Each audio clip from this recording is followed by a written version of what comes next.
Thank you, Mr Speaker. My question is to the Minister for Mines and Energy.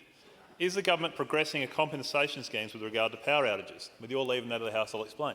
Leave is sought as leave granted.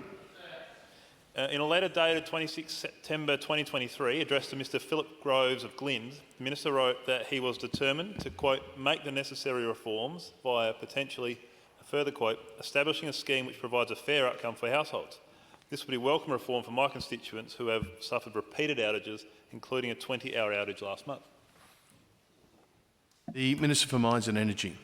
Yes, Liverpool has won the league title and they have now 20 league titles, so we're back on our perch.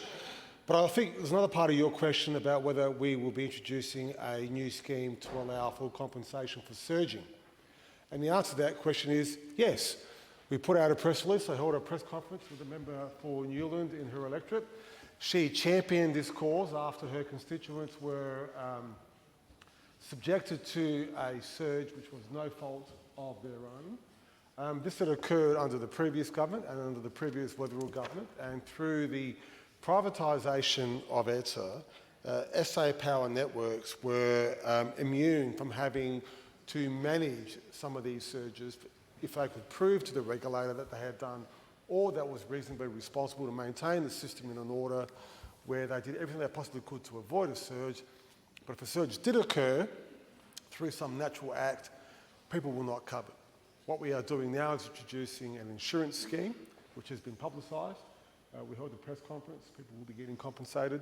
There is a time frame, obviously, in place, and I can get the member more information about that.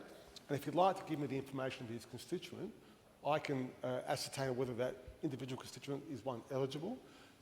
I do point out that this is about surges, not about schemes where people have lost power through no fault of the transmission or distribution networks. As frustrating as that sounds for me and the member, we have to operate under the contractual obligations signed by members of his former party, who signed South Australians up to a 200-year lease under certain conditions legislated in this parliament. They give certain benefits to try and maximise the sale price. I don't want to go into too much detail given the gallery that's here, and I don't want to breach any friendships, but there are some people who gave away a very, very lot to a small group of people for a very large sale price in the form of assets, Mr Speaker.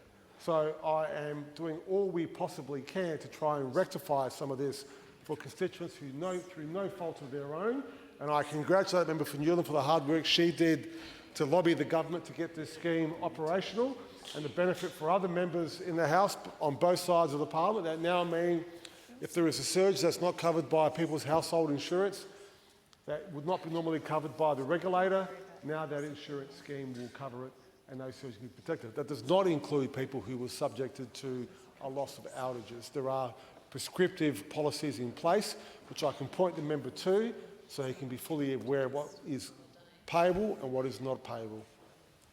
The member